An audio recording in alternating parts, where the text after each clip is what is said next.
GeeKlare, Donnie and Kit. It's nerdy and full of cream. GeeKlare, Donnie and Kit. Happy Halloween month, and to close out Halloween month, guess who made it back from the PQL waiting room? Well, Donnie, that would be me, Kit. Say hi, Kit. All I can say is, oh boy, string theory is such a pain in the accelerator. The bright side, hi everybody. I had a lot of time to ponder why we're such masochists and get our hopes up when we hear there's going to be a new Stephen King or H.P. Lovecraft adaptation, only to have them dashed to smithereens, usually spectacularly by subpar acting, horrid dialogue, and or janky effects and makeup. It's pretty unanimous no one liked Return to Salem's Lot, The Mangler, Dagon, and pretty much every version of Dreams in the Witch House. Eat it, Rupert Grint. How dare you tarnish Guillermo del Toro's Cabinet of Curiosities? I don't know how anyone finds him attractive. He's like the poster child for... Be nice to Guillermo. Del Toro's a teddy bear. I meant Rupert. Ugh. Yeah, he's just not an attractive ginger. Usually a good actor, though. Usually a good actor, though. You know, Steve said you haven't been around lately because you read the Necronomicon. For crying out loud, I am not a deadite. Not yet. You know Steve's not happy if he's not gossiping about his coworkers. Speaking of Stephen King, though, I guess we got to talk about this. So, back in February, we told everyone to tell Warner Brothers to please stop canceling art for tax breaks. We'll never get to see Scoob 2, Batgirl, or Coyote vs. Acme. Other studios even followed suit. The Toxic Avenger remake was canceled. And Gary Dauberman's version of Salem's Lot was fourth on the chopping block. And we campaigned against it.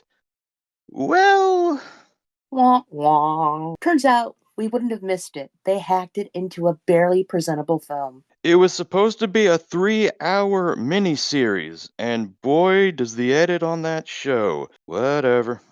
I mean, at least it is available to see and judge for ourselves, you know? I wish I'd only watched the original and the 2004 remake.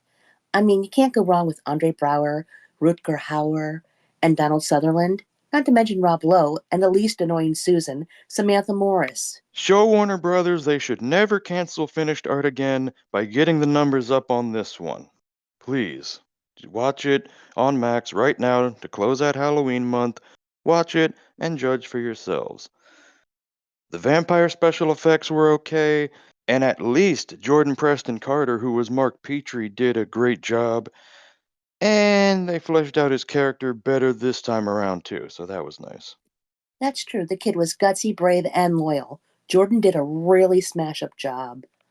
Though I didn't read either book, the Lovecraft and King adaptations that I did enjoy a lot were Lovecraft County with Journey Smollett and Michael Kenneth Williams, and The Outsider with Ben Mendelsohn and Cynthia Erivo. Quick, think about something else. Hey, Kit, what do you want to do tonight? The same thing we do every podcast, Donnie. Playing basketball with all the variant Lokis on our team again? Trying to talk over the world. The Pinky and the Brain, yes, Pinky and the Brain. One is a genius, the other's insane. Actually, I wanted to cover scary jazz hands, horror, but not trashy ones that waste our time like Diced, or American slasher franchises, or the usual cult classics that everyone always mentions. So, no Halloween, no Babadooks. Babadook triggers me. You know that. Whoever said he was an LGBTQ plus icon was taking a piss. Can people please shelf the armchair psychiatrist BS too? You're asking the internet to stop self-diagnosing? Good luck with that, okay? No, yes, I am. You know I am. I'm tired of everyone saying the newest film is highlighting their latest symptoms. Joker 2 was a masterpiece about me. And you know I've gotta be me. I've gotta be me. I've gotta be me. And you proved my point. Donnie, stop dancing on the Joker stairs. I didn't mind the Babadook. It was a cool twist on the genre, and yes, it hints that grief and paranoia can feel like a boogeyman, and has flimsy parallels with oppressive melancholy, bipolarism, schizophrenia, and autism. I'm just saying that I prefer to think that the Babadook is a demonic, vampiric, dark empath that gorged on her depression and was able to possess her because she was drunk. And I also think it's a cop-out to say that the Babadook prisoner in the basement is just a euphemism for the emotional baggage in her subconscious. What I did like about it, in particular, was the illustrator Alex Juhas's work. I'd seen a lot of them on other projects like the opening sequence for the trippy series The United States of Tara, or the charming remake of The Little Prince, or even the music video of The Rifle Spiral for the Shins. I gotta say, I'm not a fan of his bird people, though. I find them kind of creepy, in a Lovecraft fish people of Innsmouth kind of way. It always makes me think of that sketchy McDonald's commercial with that freaky cannibal flounder CEO. So that's why you wouldn't be Ariel for the office party. And I couldn't find big enough seashells. Oh, what, like I don't have hands? I'm going to pretend you didn't say that by mentioning an interesting fact. Did you know Juhas actually ended up making and publishing a complete Babadook pop-up book? Yeah, but unless you've got a couple thousand to get one of those pop-up books on the eBay, you'd probably be better off scouring used bookstores or garage sales, something like that. Now, if you're looking for horror collectibles, though, as long as we're talking about that, Black Christmas has a 50th anniversary novel coming out soon in time for the holidays, combining the first draft of the screenplay with the movie. And Alien Romulus has a limited edition VHS dropping December 3rd. I don't think I'm the only one that thinks that Romulus missed an ace marketing opportunity by not releasing a face hugger popcorn bucket. That's true, their popcorn bucket game was kinda weak. Fingers crossed for a better one when Predator Badlands drops next November. More on that later. That's a tease for the people.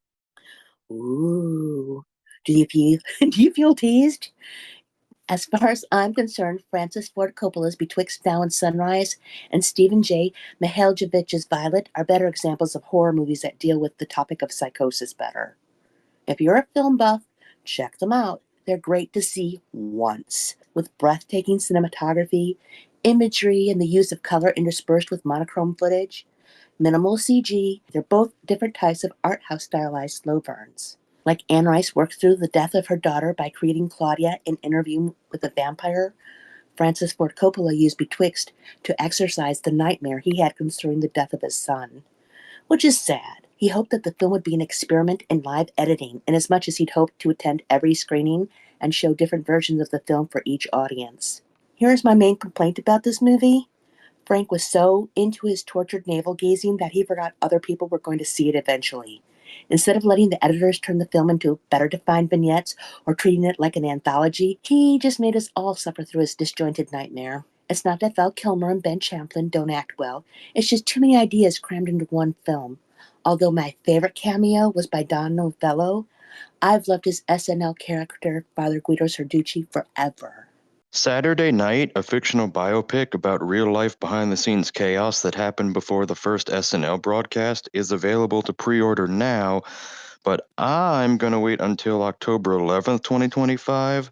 That's their actual 50th anniversary. That's when I'm going to see it. That's the proper date. But the rest of you can watch it when it drops on February 16th if you want to, which is on a Sunday, funny enough. When your brand is so associated with a particular day of the week and your movie's release date is so close to that day, just drop it on the actual day. I don't understand that at all. Depending on what time they drop it that Sunday, you could watch SNL and then roll right into watching the movie maybe. Oh man, that's honestly that sounds like fun. And I can't do it now cuz I already committed to the whole October thing. Dang it. You know, you just geek holidayed ourselves. Like, dude, all by yourself, you did it to both of us. That's true. I did. Ah. The second movie I'm mentioning that I think highlights psychosis better than Babadook is Violet. Georgia Evers is Sonia, an overprotective mother desperate to keep her daughter out of danger. But here's the thing. Sonia has such a loose grip on reality, it's only a matter of time before calamity ensues. It's a masterpiece in molasses slow burn.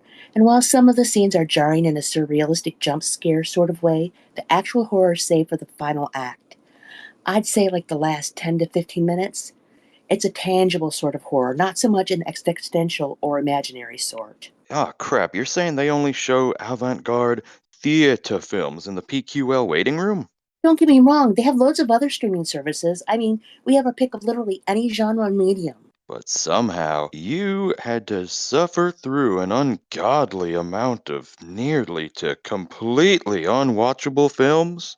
Oh, okay. Yes, it's true. A bunch of unwatchable things, but it's only because I was unlucky enough to leap into the body of a snobby horror film critic. Bright side, though, there was plenty of reading material. So Leaper's Digest, Crypto Scientific American. Popular Quantum Mechanics and Kook's Hollow Illustrated. Yeah, stuff like that. Suffice it to say, lots of magazines and books. Steve said the staff were a bunch of pranksters. Yeah, I did do a double take when I spied a copy of the handbook for the recently deceased on the coffee table. Wise asses. But we know you. You caught up on your reading, didn't you? Damn Skippy, I did. I finally got to read the first book in Richard Kadri's 12-novel dark urban fantasy series, Sandman Slim. It's about a human magician that busts out of hell to kick ass and chew bubblegum. And you guessed it, he is fresh out of juicy fruit. It's gonna move ya! Roddy Piper could have made that line work. After re-binging Marvel's series Loki on Disney, I opted for the fantasy satire Expecting Someone Taller by Tim Holt, where we follow the humdrum life of English nobody Malcolm Fisher, who accidentally hits a badger with his car, and when he gets out to check on it, it talks to him. Yeah, he thinks he's bonkers, especially when it tells him he's really the giant Ingolf, and now Malcolm's going to own the world. So be prepared for Rhine Daughters, Valkyries, Wotan, and of course of Curse, because, like, what would a fantasy book be without a curse thrown in for good measure? Speaking of books, the second season of Goosebumps, titled The Vanishing, starts on Disney Plus in January. I know, January horror, but it's just a coincidence in this case. It'll probably still be good. The theme of the season is Don't Go in the Basement, but just like last season, there will be other Goosebumps stories referenced throughout it. It stars David Schwimmer. That'll be fun seeing him on TV again. I'm guessing the basement is where he mummified Mark's body. Oh, Donnie, you didn't. No, it's not. It's where he's reanimating Chandler. What? Wait, too soon? Could he be any more dead? And cue the hate mail. Address it to Steve. We at GeeKlare enjoy all sorts of horror, but tonight I felt like shining the spotlight on indigenous local horror with folklore myths we might not be accustomed to. Steve wanted to ask if we meant local, like the curse of the wereweasel that haunts his neighbor's house. How many times do you have to tell Steve that's not a real thing? That poor ferret just needed a distemperament shot. Steve! Yeah, hey man, Kit said stop spreading malicious lies about innocent weasels, bro. Yeah, we're talking about US First Nation and Inuits. Yeah, like folklore. Folk horror lore. Yeah. Do what to myself? I don't think that'll fit. So like Pet Cemetery, Poltergeist kind of stuff. They're here. Good movies, but no, not the ones that just decide bad stuff happened because ignorant, greedy, and hollow were unscrupulous and decided to build a high rise on indigenous burial grounds. Nor do I mean the real life cursed movies riddled with cast deaths like Poltergeist. You know. Supposedly, it happened because they cut corners and used real skeletons for props on the set. Nor the kind of films like The Conqueror, where over half the cast and crew developed cancer because the set was downwind from a real live nuclear weapons surface testing site. That's some real life bad juju right there. You don't want to mess with that. Mm-mm. Now, what about cursed screenplays, though? I know what you're doing, Donnie. You're not fooling me. You're hinting at Atuk. Yes! Who wouldn't hint at Atuk? They say the Atuk screenplay was the reason why Jim Belushi, John Candy, Chris Farley, Phil Hartman, Sam Kinison, and Michael O'Donoghue all tragically died. Ooh, it's giving me the heebie jeebies. Okay, so here's my question. Was it because they were all cast as the lead in Reddit? Or is it so cursed now that no one can ever read it? That's a good question. I don't know. Now, a February 1988 draft of the screenplay was released online. Are you only cursed if you read the original hard copy like they all did pre internet? Ooh.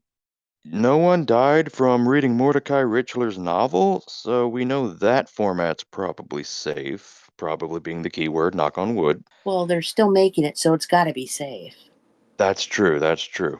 No one dropped like flies in bookstores, so yeah, that's probably good to go. The novel, if anybody cares to read it, is called The Incomparable Atuk, A-T-U-K. Or, if you're in the United States, its title is Stick Your Neck Out, which is very much what you're doing if you read that.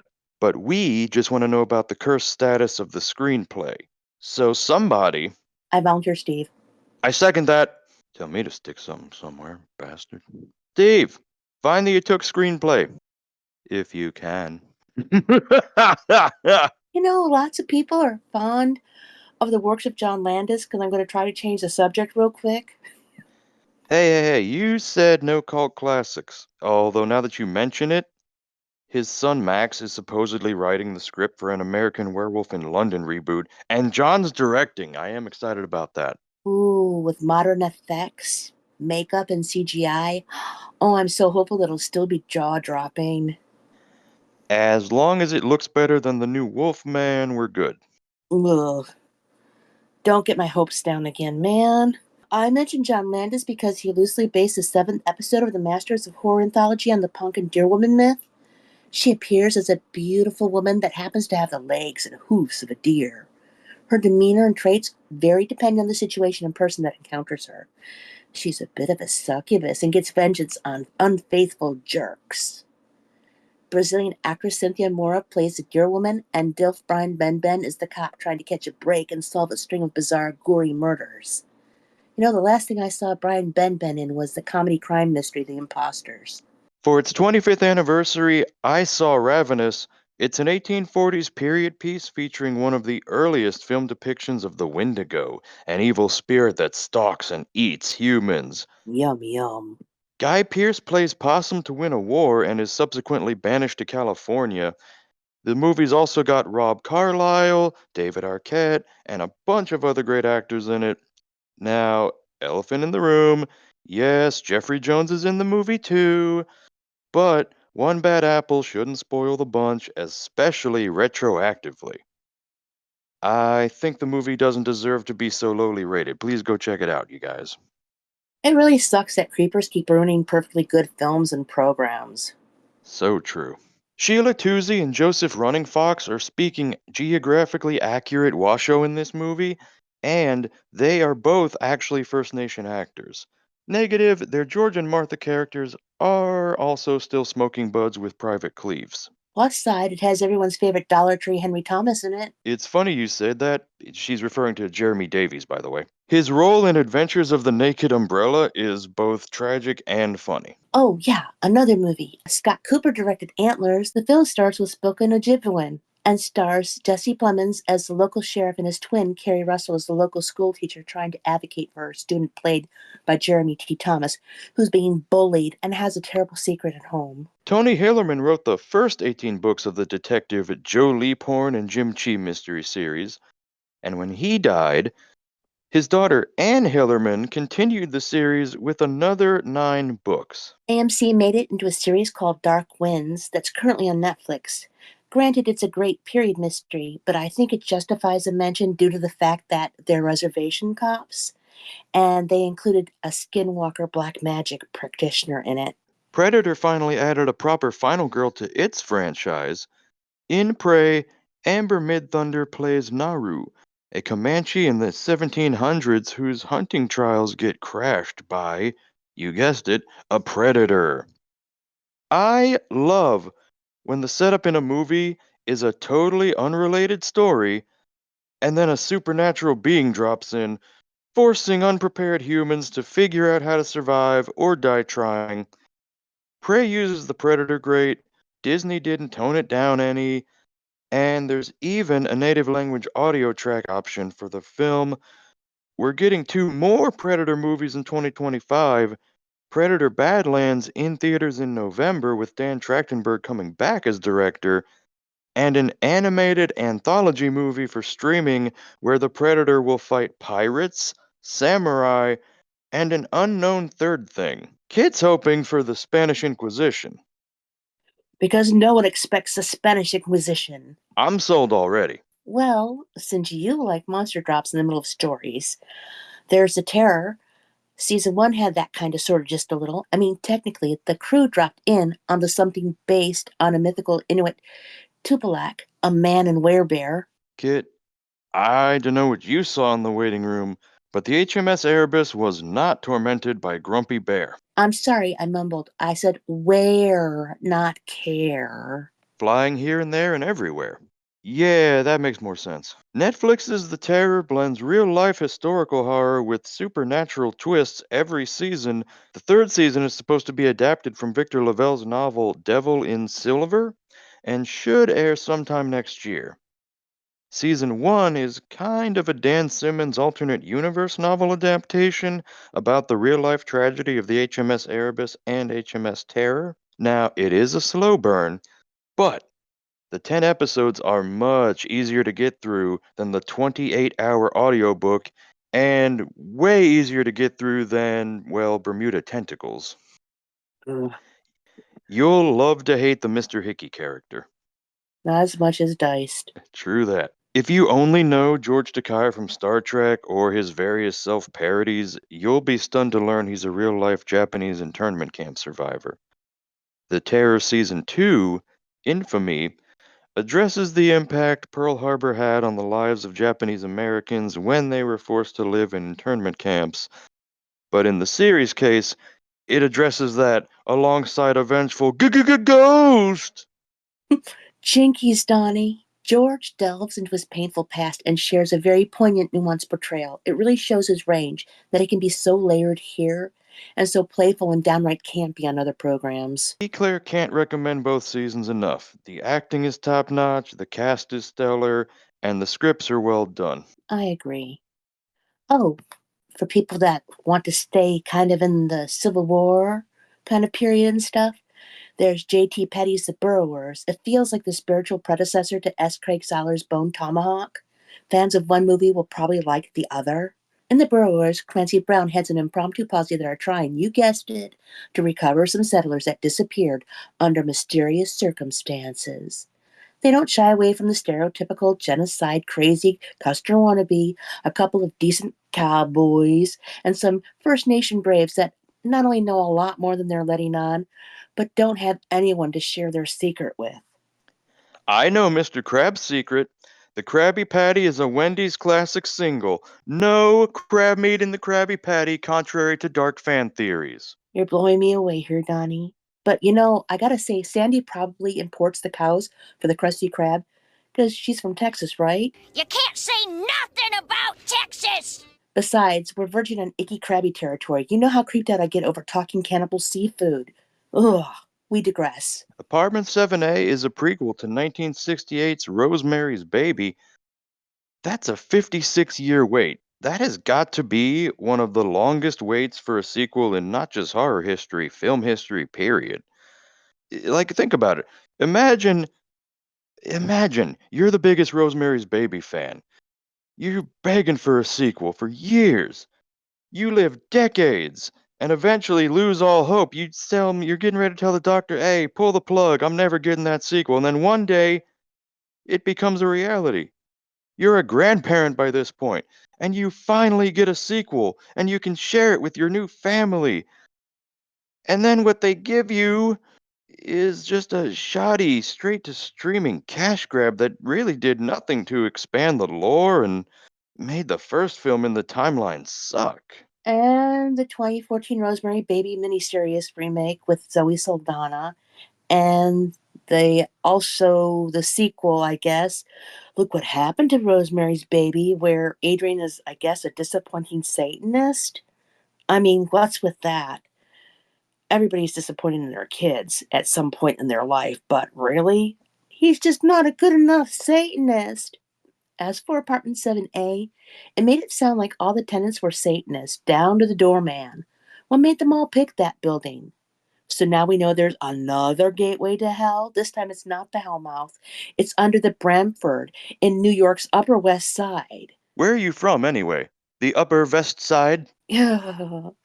Anyways, in both The Burrowers and Bone Tomahawk, the real villain is hubris, ignorance, lack of humanity, and not Homo sapiens.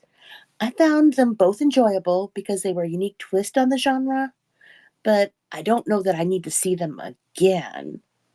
Yeah, I probably would because I like Kurt Russell and Matthew Fox. And I love Clancy Brown, so yeah, I probably would see them again. So yeah, I'd watch them again. In Alex Turner's Dead Birds, it's big on atmosphere, light on dialogue, with an excellent cast. Actual Henry Thomas is in that one, along with Michael Shannon and Isaiah Washington. Good geek culture cast right there. They pull off a needlessly deadly robbery on the way to Mexico to split their shares of Confederate gold. Gold! They end up having to wait out a storm in an abandoned house. An abandoned house that happens to be haunted. Jinkies again! Oh my gosh, they need the Scooby Gang. Rutrow. No Scooby snacks for us. Oh no. Mark Tondari's spell is basically about the fact that no matter where you go, there you are. The lead has done a lot to become a self-made man with a successful business and family of his own in an effort to try to move past his poor, superstitious Appalachian upbringing, only to be summoned back home by news of his father's passing. When the plane he happens to be piloting himself suspiciously crashes, he ends up coming to all alone in a strange old couple's attic.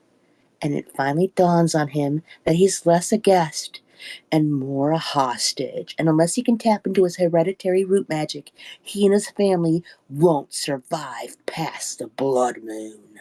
I remember Sleepy Hollow the series mentioned Sin Eaters, and again in this past season of Fargo with Juno Temple. Now, Justin Denton has revisited the topic, highlighting the unusual profession in Curse of the Sin Eater. It's a simple concept. Some rich jerk suckers some destitute person into a business contract where the poor person will usually get compensated when they agree to inherit all of the rich person's mortal sins. And just like in Tag, there's no takebacks unless the Sin Eater can get a priest to absolve them. The only way they can atone for the sins is by dying. I hope everyone had a lovely Halloween month. That's it for us tonight, and we'll be back soon, so come back soon and take another bite of the GeeKlare. Say goodnight, Donnie. Good night, Donnie.